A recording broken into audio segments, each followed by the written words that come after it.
Assalamualaikum warahmatullahi wabarakatuh.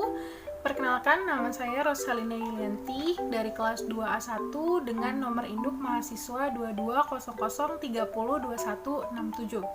Jurusan S1 Manajemen Perhotelan, Sekolah Tinggi Ilmu Ekonomi Pariwisata Internasional Angkatan 2020.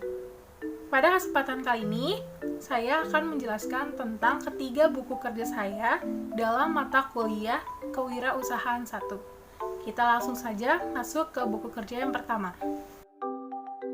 Kita masuk ke buku kerja yang pertama dengan judul Rekaman Mengidentifikasi Peluang dan Pengembangan Ide-ide dalam Wirausaha dengan area fungsi bisnis food yaitu soft cookies, di mana nama pelaksananya adalah saya sendiri. Langkah-langkah ada 1. Identifikasi tipe-tipe ide dan konsepsi peluang berdasarkan konteks bisnis, di mana tipe-tipe ide bisnis dapat mencakupi memberi kenyamanan. Dan yang 1.2 ada konsepsi peluang dan aspek esensial atau prinsip-prinsip peluang, di mana konsepsi peluang merupakan sesuatu yang dapat mengarah pada bisnis yang diinginkan dan layak, yakni keunggulan. Untuk aspek esensial atau prinsip-prinsip peluang dapat mencakupi tahan lama. Langkah yang kedua ada mengidentifikasi peluang berdasarkan pendekatan wirausaha, di mana 2.1 tren lingkungan strategis, yaitu kemajuan teknologi baru, tuntutan teknologi baru, pengguna baru, dan teknologi lama. 2.2 masalah suatu sektor bidang diidentifikasi yang dapat menjadi peluang bisnis, di mana masalah-masalahnya adalah sarana dan prasarana. 2.3 kesenjangan suatu produk atau jasa. Kesenjangan suatu produk atau jasa ada kesenjangan kualitas.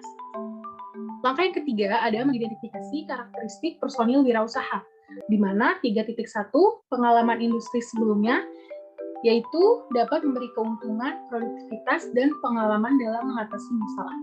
Untuk faktor kognitif dapat diberi keuntungan, kewaspadaan terhadap suatu masalah. Dan untuk jaringan sosial dapat diberi hubungan yang kuat.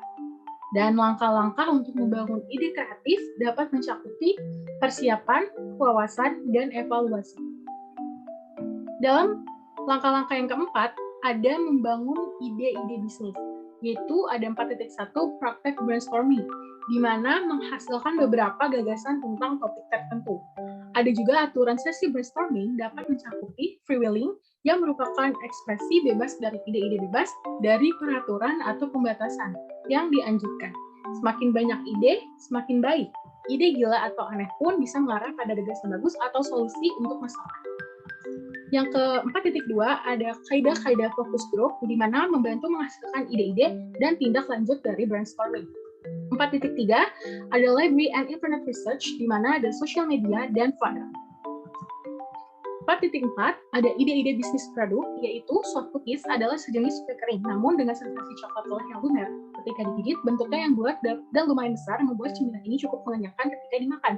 Di mana area fungsi dari soft cookies adalah dalam menjalankan usaha soft cookies ini ada beberapa keunggulan dari usaha ini. Adalah dapat mengolahnya di rumah tanpa harus menyewa tempat. Alat-alat yang digunakan juga tidak begitu rumit. Di mana sebelum proses pembuatan soft cookies juga harus kreatif dapat menentukan ide-ide rasa atau varian yang dapat diminati oleh semua orang. Di mana untuk melakukan pemesanannya bisa langsung datang ke outlet atau melalui pesanan online yang langsung dapat dikirimkan. Dalam membuat soft cookies, kami juga selalu memakai bahan-bahan yang dengan kualitas terbaik atau premium agar dapat mempertahankan rasa yang enak untuk para pembeli.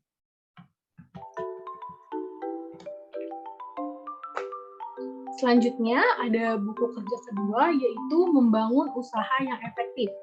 Di mana untuk judul buku kedua ini adalah konsep bisnis atau bisnis konsep. Dengan produk masih sama, food yaitu soft cookies, dengan penyusun konsep bisnis adalah saya sendiri. Langkah-langkah yang pertama adalah menentukan produk yang akan dibuat.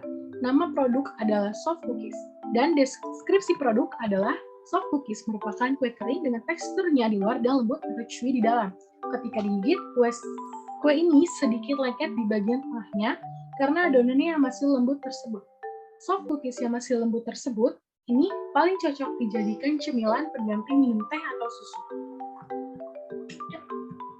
1.3 ada bentuk paket penjualan, di mana bentuk paket penjualannya satuan. Soft cookies ini bisa dijual satuan dan paket. Soft cookies ini bisa diorder secara paket ataupun lusinan.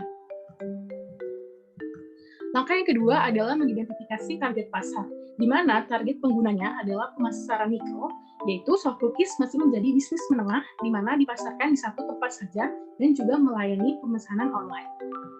Target lokasi pemasaran, distrik, outlet soft cookies ini hanya dijual di satu tempat saja, yaitu di daerah Bogor, provinsi. Namun, untuk pembelian soft cookies ini bisa dilakukan secara online dan bisa dikirimkan ke kota lainnya di luar kota Bogor seperti Jakarta, Tangerang, Bekasi, dan sekitarnya.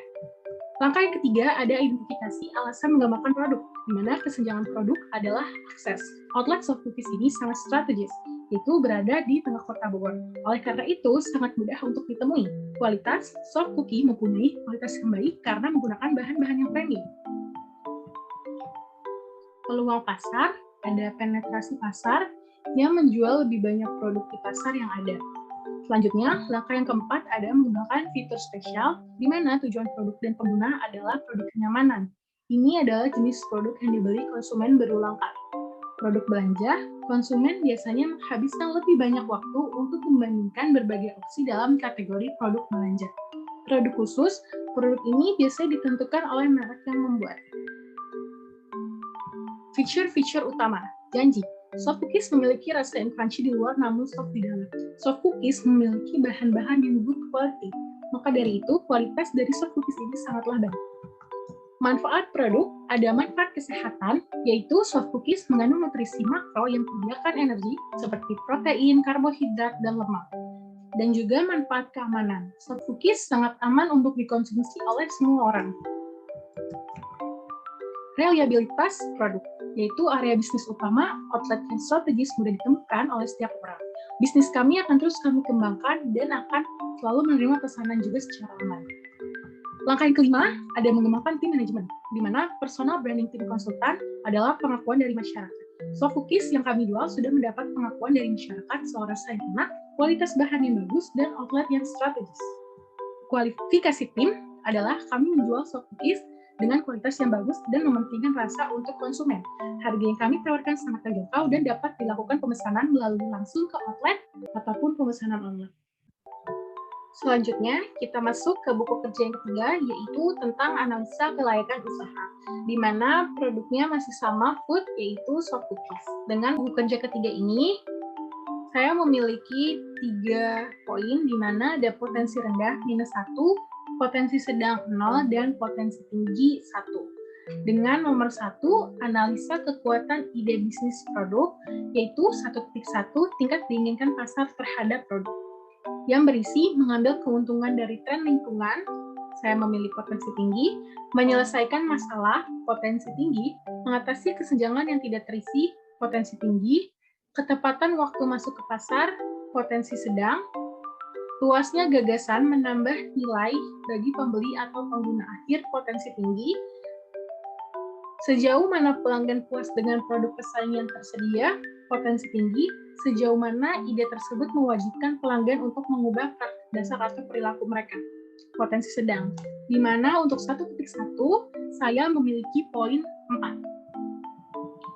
Selanjutnya ada 1.2, di mana permintaan produk dan jasa disurvei langsung atau online, yaitu seberapa besar kemungkinan pasar akan membeli produk atau layanan yang ditawarkan, bagaimana mereka bersedia, yaitu saya memilih potensi tinggi, bagaimana mereka bersedia membayar untuk produk atau layanan, potensi tinggi, di mana mereka dapat menemukan produk atau layanan ini untuk dijual, potensi tinggi. Di mana untuk 1.2 saya memiliki poin 3, yang digabungkan dari 1.1 ditambah 1.2, yaitu 4 ditambah 3, saya memperoleh rata-rata untuk nomor 1 adalah 3.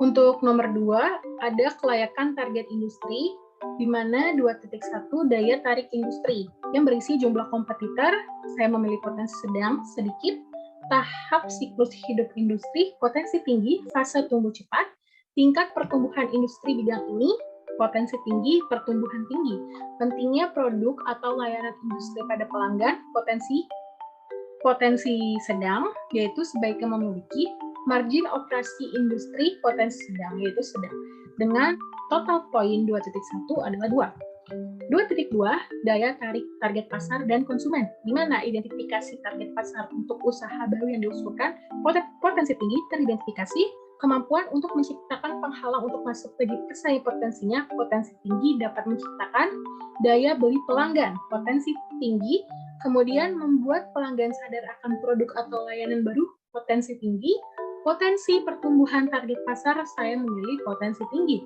di mana untuk poin 2.2 adalah 5.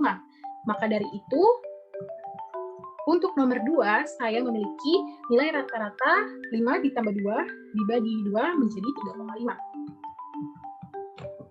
Selanjutnya, nomor 3 ada analisa kelayakan organisasi, di mana 3.1 kecakapan manajemen, yaitu pendiri atau pengalaman pendiri dalam industri potensi sedang, pengalaman sedang, pendiri atau keterampilan sendiri berkaitan dengan produk baru yang diusulkan, potensi sedang, keterampilan sedang, sejauh mana jaringan profesional dan soal pendiri atau pendirinya di industri yang relevan, potensi tinggi, luas, sejauh mana usaha baru yang diusulkan tersebut memenuhi tujuan dan aspirasi pribadi pendiri, yaitu potensi tinggi kuat.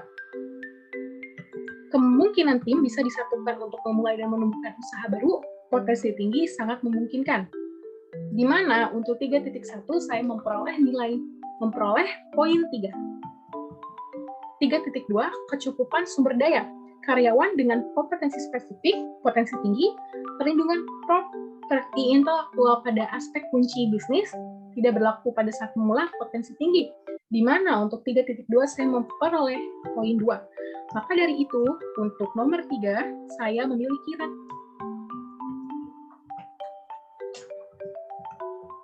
Selanjutnya, nomor 4, kelayakan finansial, di mana 4.1 total modal awal yang dibutuhkan, modal ekuitas atau equity capital, potensi tinggi, modal utang, debt capital, potensi sedang, modal khusus atau specially capital, potensi tinggi, di mana 4.1 memperoleh poin 2. 4.2 kinerja keuangan bisnis jenis, yaitu karakteristik ekonomi industri, potensi tinggi, profitabilitas dan risiko saat ini, potensi tinggi, nilai perusahaan, potensi sedang, di mana nilai atau poin dari 4.2 adalah 2. 4.3, daya tarik finansial keseluruhan, ada hasil keuangan historis, potensi tinggi, proyeksi pendapatan, potensi tinggi, keuntungan setidaknya untuk 3 tahun ke depan, potensi sedang, margin kotor dan laba sebelum pajak sebagai persentase pendapatan, potensi sedang, daya tarik relatif terhadap perusahaan lain yang telah Anda lihat, potensi sedang. Di mana untuk poin 4.3 senilai 2. Maka dari itu, untuk rata-rata nomor 4 adalah 2. Untuk potensi keseluruhan, di mana berdasarkan setiap bagian, yaitu minus 1 sampai 0 tidak layak, 0 sampai 2 layak, dan lebih dari 2 sangat layak. Dan juga ada saran untuk meningkatkan potensi.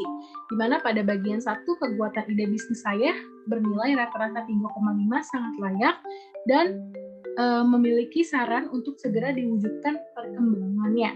Dan bagian 2, isu terkait industri atau pasar, saya memiliki poin 3,5, yaitu sangat layak, dengan saran mengembangkan kemungkinan pasar yang lebih luas. Bagian 3, kelayakan organisasi, saya memiliki poin 2,5, sangat layak untuk segera diwujudkan desain organisasinya. Pada bagian 4, isu finansial, saya memiliki poin 2 dengan layak. Sarannya adalah untuk segera diwujudkan desain pembiayaannya.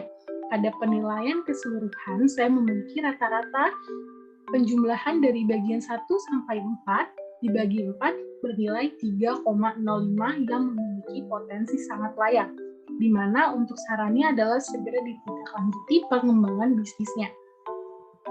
Ringkasannya adalah ide bisnis ini berpotensi sangat layak untuk dikembangkan dan segera ditindaklanjuti langkah-langkah pengembangan bisnisnya. Sekian penjelasan saya mengenai ketiga buku kerja saya pada mata kuliah Kewirausahaan 1. Kurang lebihnya mohon maaf. Wassalamualaikum warahmatullahi wabarakatuh.